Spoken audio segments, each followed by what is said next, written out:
Hello friends, welcome to my channel law classes by Monika. कैसे हैं आप सभी? आई होप आप लोग अच्छे से पढ़ाई कर रहे होंगे। तो दोस्तों, हमारा ज्यूरिस्प्रूडेंस की क्लास चल रही थी, तो उसका हम अगला क्वेश्चन लेकर आ गए हैं जो हमारे लिए बहुत ही ज़्यादा इम्पोर्टेंट है और डेफिनेटली आपको यह क्वेश्चन पेपर में देखने को मिलेगा। तो चलिए ज़्यादा समय ना लेते हुए स्टार्ट करते हैं आज का क्वेश्चन। और ये हमारा ज्यूरिस्प्रूडेंस का दूसरा क्लास है। अगर आपने पिछला क्लास नहीं देखा है तो देख जरूर लीजिएगा। और ये हमारा दूसरा क्लास है जिसमें हमारा क्वेश्चन है जॉन ऑस्टिन के विधि के आदेशात्मक सिद्धांत क्या है, जिसे इम्पेरेटिव थ्योरी भी कहते हैं। जॉन ऑस्टिन ने विधि के आदेशात्मक सिद्धांत क्या दिए हैं। तो चलिए चलते हैं आज के हमारे टॉपिक पे। विधि के आदेशात्मक सिद्धांत है क्या? ऑस्टिन के अनुसार, जिन्होंने इस सिद्धांत को दिया है, उनके अनुसार विधि जो है वो संप्रभु का एक ऐसा समादेश है जो व्यक्ति या व्यक्तियों को किसी कार्य विशेष को करने के लिए बाध्य करता है। अतः आदेशात्मक कानून एक नियम है जो आदेश के रूप में किसी प्रमुख शक्ति द्वारा लागू कराया जाता है। ऑस्टिन के अनुसार विधि क्या है? एक संप्रभु मतलब प्रशासन का एक ऐसा आदेश है जो व्यक्ति या व्यक्तियों को किसी कार्य विशेष को करने के लिए बाध्य करता है। मतलब प्रशासन द्वारा दिया गया एक ऐसा आदेश जो व्यक्तियों के समूह को या व्यक्तियों को किसी विशेष कार्य को करने के लिए बाध्य करता है। ऑस्टिन के अनुसार पॉजिटिव लॉ क्या है? उन आदेशों का समूह है पॉजिटिव लॉ जो किसी स्वतंत्र राजनैतिक समाज के सदस्य के आचरण या आचरणों के विशेष के रूप में लागू किए जाते हैं। ऑस्टिन प्रत्येक विधि को विधिदाता के समादेश, नागरिकों पर प्रतिबंधिता का आभार तथा एक अनुशस्ति जो आज्ञा के समय निभाई की जा सके को विघटित करती है। ऑस्टिन के इस कथन का सार यह है कि विधि और न्याय में अंतर है। विधि का आधार और उसकी मान्यता संप्रभु की शक्ति में निहित है। पॉजिटिव लॉ उन आदेशों का एक समूह है जो किसी स्वतंत्र राजनैतिक समाज के सदस्य के आचरण या आचरणों के विशेष के रूप में लागू किया जाता है। पॉजिटिव लॉ क्या है? ये उन आदेशों का समूह है जो स्वतंत्र समाज, हम लोग आज़ाद स्वतंत्र समाज के लोग हैं कि लोगों के आचरण और व्यवहार को लागू किया जाता है, उसे ही पॉजिटिव लॉ कहते हैं। और ऑस्टिन के इस कथन का सार यही है कि विधि और न्याय में क्या है? अंतर है। जैसे विधि जो रूल है, जो एक नियम बनाया गया है, उसे विधि कहते हैं। जैसे अगर मेरे पास एक बाइक है, ठीक है, उस बाइक से अगर हम जा रहे कहीं तो एक रूल फॉलो करना पड़ता है। अगर रेड लाइट जल गई, ठीक है, जा रहे हैं, रेड लाइट जला हुआ है, तो मुझे वहाँ पे क्या होता है? रुकना होता है। तो ये एक रूल है कि रेड लाइट जलेगा तभी हम वहाँ पे रुकेंगे। अगर ये एक विधि हो गया, एक रूल बनाया गया, अगर हम उस रेड लाइट को क्रॉस कर जाते, उस विधि का पालन नहीं करते हैं, तो आपको दंड की भागी हो सकते हैं। तो ये क्या है? एक न्याय है। अगर आपको दंड नहीं मिला या मिला तो ये क्या है? न्याय है। तो ऑस्टिन कहते हैं कि विधि और न्याय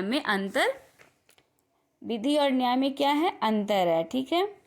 उनका कहना है कि हमारे विधि के अच्छेपन या बुरेपन से कोई संबंध नहीं है कि विधि अच्छा है या बुरा है। हमें विधि को उसके वर्तमान रूप में देखना है, अर्थात हमें यह देखना है कि वर्तमान प्रचलित विधि कैसी है, न कि इसे भविष्य में कैसा होना चाहिए या भूतकाल में कैसी थी। मतलब उनका कहना है कि विधि के अच्छेपन या बुरेपन से कोई संबंध नहीं है। जो वर्तमान है उसे उसी ही विधि के अनुसार चलना है। भविष्य में कैसा था, भूतकाल में कैसा होगा, ये नहीं निश्चित आप कर सकते हैं। जैसे कि एग्जाम्पल से समझते हैं, जैसे हम किसी बाइक से जा रहे हैं, ठीक है, हेलमेट अगर आपने नहीं लगाया है तो अगर आप पकड़ा गए हो, ठीक है, प्रशासन ने आपको पकड़ लिया है, तो अगर आप पकड़ा जाते हो तो फिर आपसे प्रशासन क्या करेगी? चालान काटती है। तो आप बोल सकोगे अगर आपका 10,000 का चालान कट गया तो आप बोलोगे कि पहले तो 400 का चालान कटता था, अब 10,000 क्यों? तो ऐसा नहीं है। प्रशासन बोलेगा पहले क्या था उससे मुझे मतलब नहीं है, अभी क्या है उससे मतलब है। जो अभी रूल है उसी के अनुसार हम काम करेंगे। तो अभी 10,000 का चालान काटना है तो 10,000 का ही चालान काटेंगे। तो ऑनेस्टी ने यही कहा है कि वर्तमान में क्या है उसको, वो कैसा है उसके अनुसार काम करना है, भूतकाल भविष्य काल में नहीं जाना है। आदेशात्मक सिद्धांत की विशेषताएं क्या है? ऑस्टिन के आदेशात्मक सिद्धांत की निम्नलिखित विशेषताएं हैं। पहला है प्रत्येक विधि आदेशों की एक प्रकार है। प्रत्येक जो विधि है, कानून है, वो आदेशों का एक प्रकार है, कमांड है। दूसरा है समस्त स्पष्ट विधियां संप्रभु के प्रत्यक्ष या अप्रत्यक्ष आदेश है। तीसरा है प्रत्येक विधि एक प्रकार की आचरण संबंधी संहिता पेश करता है। चौथा, विधि का पालन राज्य की भौतिक शक्ति द्वारा कराया जाता है। मतलब भौतिक शक्ति मतलब प्रशासन। जो विधि का पालन है वो किसके द्वारा कराया जाता है? प्रशासन के द्वारा कराया जाता है, उसकी शक्ति के द्वारा कराया जाता है। इस प्रकार ऑस्टिन के उक्त सिद्धांत के मुख्य तत्व निम्नलिखित है। पहला तत्व क्या है? ऑस्टिन ने जो सिद्धांत दिया है उसके कुछ तत्व हैं। पहला तत्व है संप्रभु। संप्रभु से ऑस्टिन का तात्पर्य उस व्यक्ति या संस्था से है जिसमें राज्य की सर्वोच्च शक्ति निहित है। ऐसे संप्रभु में 2 गुण होने चाहिए। जो भी रूल बनते हैं, कानून बनते हैं, वो किसके द्वारा बनाए जाते हैं? राज्य सरकार द्वारा। तो वो जो शक्तियां हैं वो किसमें? सर्वोच्च शक्ति राज्य में निहित होती है। तो ऐसी संप्रभु में 2 गुण होने चाहिए। पहला है सकारात्मक गुण, दूसरा है नकारात्मक गुण। सकारात्मक गुण क्या है? जिसके अनुसार संप्रभु ऐसा व्यक्ति होना चाहिए, प्रशासन ऐसा व्यक्ति होना चाहिए जिसकी आज्ञा का पालन लोग आदत के रूप में करते हो और उसकी आज्ञा का पालन किया जाना अनिवार्य है। जैसे ये हुआ था कोविड के समय, सरकार ने क्या करवाया? थाली बजवाया, हर राज्य में थाली बजवाया गया। तो प्रशासन ये देखने तो नहीं आई कौन घर में बज रहा है नहीं बज रहा है, उनसे मतलब नहीं है। बस उन्होंने एक रूल बना दिया, सबने बजाया, उसकी आज्ञा लोग आदत के रूप में माने, उसकी आज्ञा का पालन भी किया जाना अनिवार्य हो। दूसरा है नकारात्मक गुण, जिसके अनुसार संप्रभु की ऐसी स्थिति होनी चाहिए कि उस राज्य में उसे श्रेष्ठ कोई अन्य शक्ति आज्ञा देने वाली ना हो और ऐसी संप्रभुता की शक्ति अस्थायी, अविभाज्य तथा असीमित होनी चाहिए। जिसके अनुसार संप्रभु की स्थिति ऐसी होनी चाहिए जो उस राज्य में उसे श्रेष्ठ कोई अन्य शक्ति आज्ञा देने वाली ना हो। और ऐसी जो संप्रभुता की शक्ति है, प्रशासन की शक्ति है, वो कैसी होनी चाहिए? अस्थायी होनी चाहिए, अविभाज्य होनी चाहिए और असीमित होनी चाहिए। ठीक है। संप्रभु का 2 गुण होने चाहिए। पहला सकारात्मक गुण, जिसमें लोग उनकी आज्ञा का पालन, संप्रभु ऐसे व्यक्ति होनी चाहिए जिसकी आज्ञा का पालन लोग आदत के रूप में करते हों। दूसरा है नकारात्मक गुण, जिसकी शक्ति अस्थायी, अविभाज्य और असीमित होनी चाहिए। दूसरा तत्व आदेश मतलब कमांड। ऑस्टिन जो विश्लेषणात्मक विचारधारा के प्रमुख प्रणेता हैं, समादेश को परिभाषित करते हैं। उनके अनुसार आदेश राज्य की उस इच्छा को प्रकट करता है जो प्रजा से किसी कार्य को करने या न करने की आशा करती है। ठीक है। आदेश क्या है? राज्य की उस इच्छा को प्रकट करता है जो प्रजा से किसी कार्य को करने या न करने की आशा करती है, उसे ही समादेश यानी आदेश कहते हैं। आदेश कितने प्रकार के होते हैं? 2 प्रकार के होते हैं। पहला है सामान्य आदेश, दूसरा है विशिष्ट आदेश। सामान्य आदेश मतलब जनरल कमांड। सामान्य आदेश ऐसा आदेश है जो सभी व्यक्तियों पर सभी समय में समान रूप से लागू होता है जब तक कि वह निलंबित या समाप्त नहीं किया जाता है। जैसे सुस्पष्ट विधि यानी पॉजिटिव लॉ।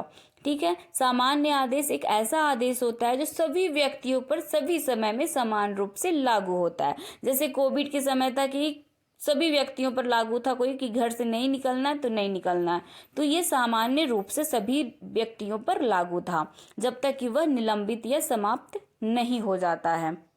दूसरा है विशिष्ट आदेश, स्पेसिफिक कमांड। विशिष्ट आदेश वह आदेश होता है जो विशिष्ट व्यक्तियों पर सभी समयों के लिए या सभी व्यक्तियों के लिए कुछ समय के लिए लागू किया जाता है, जैसे प्रशासनिक विधि।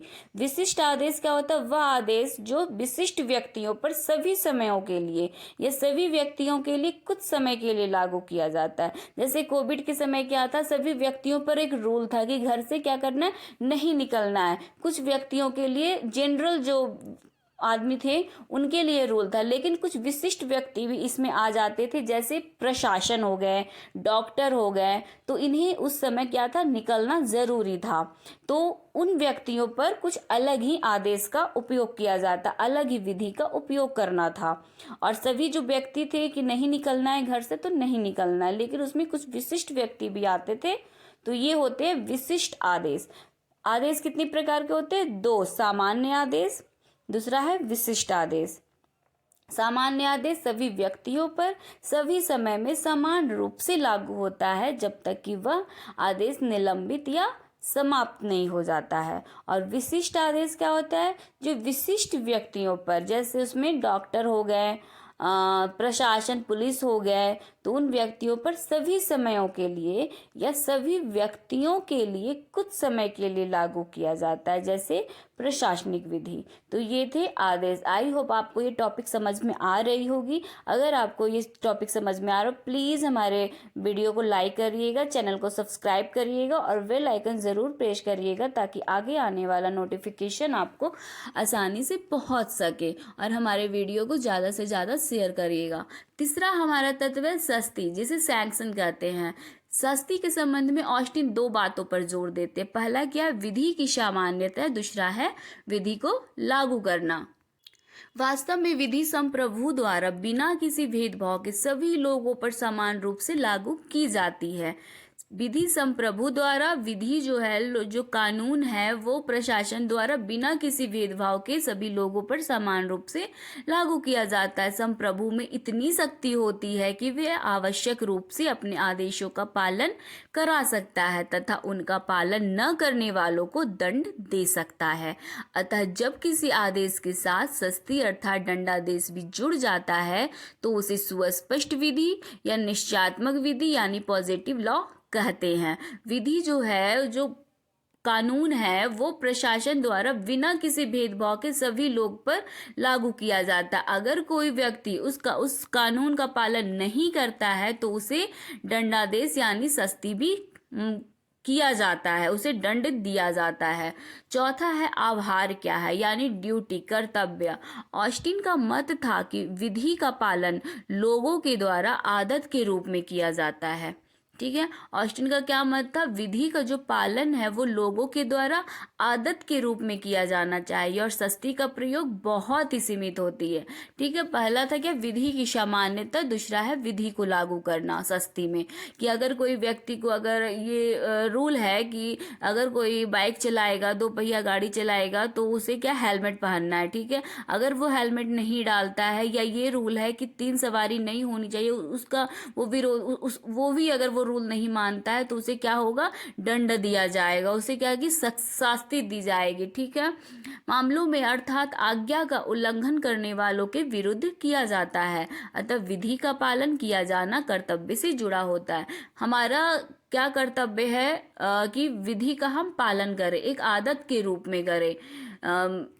विधि जो कानून बनाए जाते हैं उसका हम पालन करें, उसका उल्लंघन नहीं करना चाहिए।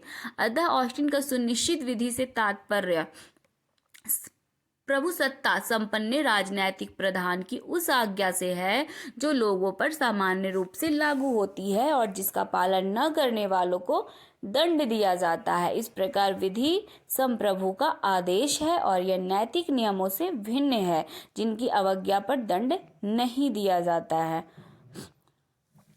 अब है ऑस्टिन के सिद्धांत की आलोचना। बहुत सारे लोगों ने ऑस्टिन ने जो सिद्धांत दिया, जो तत्व बताए, उसकी आलोचना की गई। तो क्या क्या आलोचना की गई ऑस्टिन के सिद्धांत में, क्या क्या बुराइयां थी उसके बारे में बताया गया। ऑस्टिन के विधि जो कानून थे, ऑस्टिन के विधि की जो परिभाषा दी गई, विधि सिद्धांत की जो परिभाषा दी गई, उसमें बहुत सारी बुराइयां थी, उनके बारे में यहाँ पे बताया गया है। पहला है, ऑस्टिन ने कहा संप्रभु ही विधि का एकमात्र स्रोत है। तो सर हेनरी मेन के अनुसार उन्होंने आलोचना की। सर हेनरी मेन के अनुसार यह कहना है कि प्रभुसत्ता और कानून एक दूसरे पर निर्भर है, विशेष रूप से एशिया के देशों के राजाओं की जनता के बारे में उचित नहीं है। उन्होंने पंजाब के राजा रंजीत सिंह का उदाहरण देते हुए कहा कि यद्यपि रंजीत सिंह में प्रभुसत्ता के समस्त गुण मौजूद थे, तथापि उनकी प्रजा का दैनिक जीवन उनकी आज्ञा द्वारा नहीं, बल्कि अनेक प्राचीन समय से चले आ रहे रीति रिवाजों द्वारा नियंत्रित होता था। इन रीति रिवाजों को राजा द्वारा लागू नहीं किया जाता था, बल्कि इनको लागू करने का दायित्व किनके पास था? घरेलू पंचायतों, परिवारों और जातियों पर था। अतः यह कहना कि विधि केवल संप्रभु की आज्ञा है, क्या है? उचित नहीं है, क्योंकि यदि हम ऑस्टिन की परिभाषा को नकारात्मक रूप दें तो उसका यह अर्थ निकलता है कि यदि संप्रभु नहीं तो कानून नहीं हो सकता है। ऑस्टिन ने कहा संप्रभु ही विधि का एकमात्र स्रोत है, लेकिन उसकी आलोचना करते हुए सन हेनरी ने कहा कि प्रभुसत्ता और कानून एक दूसरे पर निर्भर है। उन्होंने पंजाब के राजा रंजीत सिंह का उदाहरण दिया। उन्होंने कहा क्या? रंजीत सिंह में प्रभुसत्ता के क्या थे? समस्त गुण मौजूद थे, लेकिन उनकी प्रजा का जो दैनिक जीवन में जो रूल थे, नियम थे, उनकी आज्ञा जो है प्राचीन समय से चले आ रहे रीति रिवाज द्वारा नियंत्रित होता था। राजा के पास तो प्रभुसत्ता के गुण मौजूद थे, लेकिन प्रजा जो नियंत्रित हो रहे थे तो वो रीति रिवाजों से नियंत्रित हो रहे थे।